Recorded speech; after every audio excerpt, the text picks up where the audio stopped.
L'invité du jour. L'invité du jour. Sur Chérie FM 106. L'invité du jour, nous sommes vendredi le 1er mars et hier soir c'était jeudi le 29. Et oui, particularité, 29 février, la ville de Berlétan a tenu son conseil municipal, un conseil municipal où de nombreuses questions étaient à l'ordre du jour, dont le débat d'orientation budgétaire. On en parlera dans un instant avec Loïc Abaladejo qui en est en charge des finances de la commune en tant qu'élu.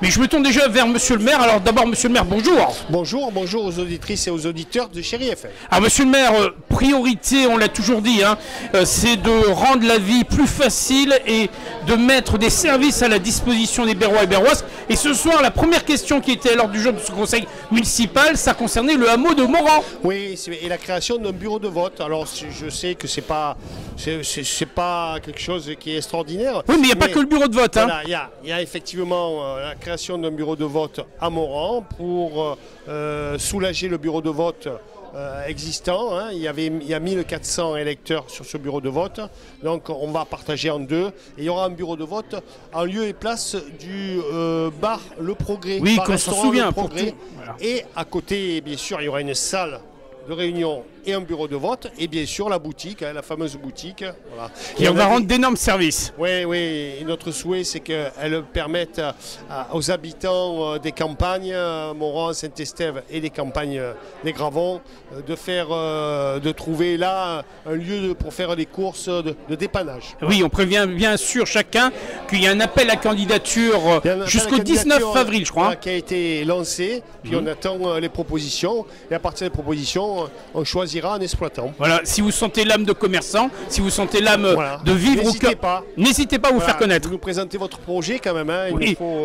Il faut que le projet soit exprimé. Bien sûr. Pour qu'on puisse choisir en toute équité. En tout cas, gageons que le hameau de Moran sera doté désormais de cet espace.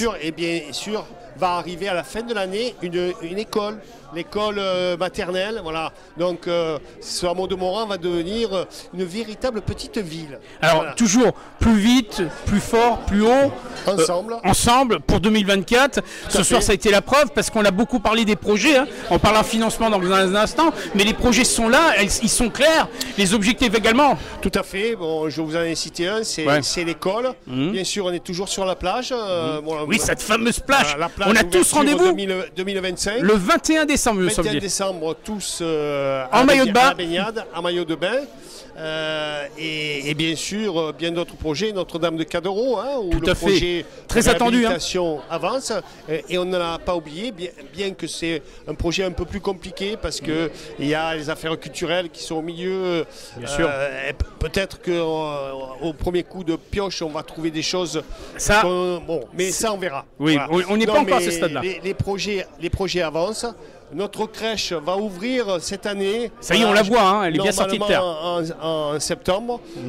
Puis notre salle de spectacle aussi est sur les rails. Et on ne met pas le centre médical. Le centre médical, vous le voyez monter. Ah, ça y est. Voilà. Donc voilà, sincèrement, on est satisfait. On ne l'est jamais suffisamment, mais on est satisfait de ce qui se passe sur nos projets. Et tout ça avec une rigueur dans la gestion financière. Voilà. Oui, je sais, on va lui mettre sa parole. Loïc s'exprimera sur ce sujet. Il a dit tout à l'heure, faut faire plus avec moins. Essayons déjà de faire autant avec moins parce que nos recettes, elles ne progressent pas. Et nos dépenses, par contre, progressent. Oui, vous l'avez précisé, rien que pour l'électricité. Voilà, l'électricité, plus d'1 million d'euros. En 2 ans, ça a été multiplié par 2, c'est plus d'1 million d'euros. Voilà. Les fonctionnaires, revalorisation des fonctionnaires, ça, on peut pas faire. C'est encore 1 million d'euros. Puis, chaque année, on donne à l'État pour redresser les finances publiques au million d'euros. Voilà. Vous voyez, et la dotation de l'État se réduit. Et la dotation de l'État, il n'y en a plus. Il n'y en a plus du tout. Il n'y en a plus, c'est nous, au contraire, qui donnons à l'État pour redresser ses finances publiques. Voilà, on précise bien, juste avant de parler des finances, que les actions sont entreprises, en tout cas pour aller chercher les financements, les subventions. Il y a très peu de temps, vous avez reçu le président de cette entité des petites villes de France. Voilà. Donc on ne s'arrête pas là et bien sûr on va chercher des subventions pour nos investissements et on a On a eu, je crois, 3 millions l'an dernier. Et là, on est sur, on est sur des recettes de 2,5 millions, je crois. C'est ça. Voilà. Alors justement, donc on essaye de trouver des subventions pour compenser ces flux qui s'en vont. Surtout comme le disait Loïc, d'ailleurs on va passer le micro à Loïc. Loïc, vous l'avez précisé, on ne sait pas à quoi s'en tenir. L'année 2024 s'annonce, mais en fin de compte au niveau des finances publiques, que ce soit de la part de l'État et de toutes les autres entités, on ne sait pas sur quelle base on peut se positionner. C'est exactement ça, on a une épée de Damoclès qui est au-dessus de notre tête. Et on ne sait pas comment 2024 va se dérouler. Mais aujourd'hui, on est plutôt serein. Je pense que si on devait résumer l'Europe en un mot, ça serait solidarité. Solidarité parce qu'on garde nos acquis, on essaie de faire le maximum pour les Bérois avec des dépenses qui augmentent. Je pense que solidarité, c'est le mot qui convient. Mais je crois que monsieur le maire l'avait dit, mais je reviens sur l'essentiel. On a été drastique, on a demandé à tous les services, bien entendu, d'apporter leur petit obol pour réduire les coûts financiers. Et tout le monde a joué le jeu. Tout le monde a joué le jeu. Je remercie d'ailleurs tous les services parce qu'ils ont joué le jeu. Ils savent que on est dans une période où on a une inflation, on est ponctionné d'1 million d'euros par an de l'État, ça fait 8 millions en 8 ans, donc c'est conséquent. Et je pense que maintenant tous les services ont conscience que 1 euro, c'est 1 euro. Alors une mention spéciale, et tout le public qui était présent à nos côtés, en tout cas ceux qui étaient présents lors de ce conseil municipal, pour la vulgarisation du document, on peut dire qu'on a un élu qui a tenu ses promesses et on a tout compris. Ouais, merci beaucoup. Hein, c'est rare, hein, monsieur le maire. Moi je le remercie. On va peut-être passer le micro, monsieur le maire. Remercier Loïc. Et les services. Voilà, et bien sûr les services, mais bien sûr Loïc fait un travail remarquable sur le plan des finances de la collectivité et on y fait entièrement confiance. Et je crois qu'il a acquis ainsi beaucoup d'expériences qui seront valorisées plus tard. Il synthèse très bien. Hein.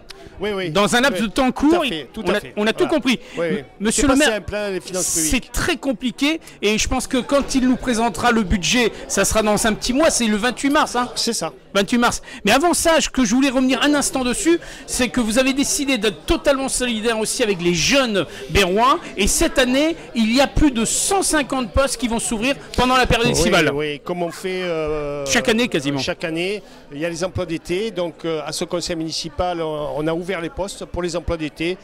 50 postes dans l'administration, 50 postes dans l'animation et 50 postes pour les services techniques. Voilà. Et donc ils n'auront plus qu'à postuler. Voilà, il va y avoir un job dating très prochainement. On aura l'occasion des fêtes et on aura effectivement l'occasion d'y revenir.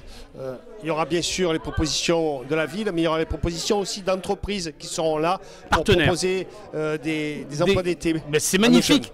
En tout cas, une belle opération en perspective, un beau printemps qui s'annonce et on se donne rendez-vous au 28 mars. Tout à fait, merci. Merci messieurs. Merci à vous. On remercie monsieur le maire de Berlétan, monsieur Mario Martinet et Loïc Albaladejo en charge des finances de la ville. On se retrouve dans moins d'un mois pour reparler des finances de Berlétan, si vous permettez. Merci à tous, excellent début d'après-midi sur Chérie FM Étendebert et Salonné. L'invité du jour sur Chérie FM 106.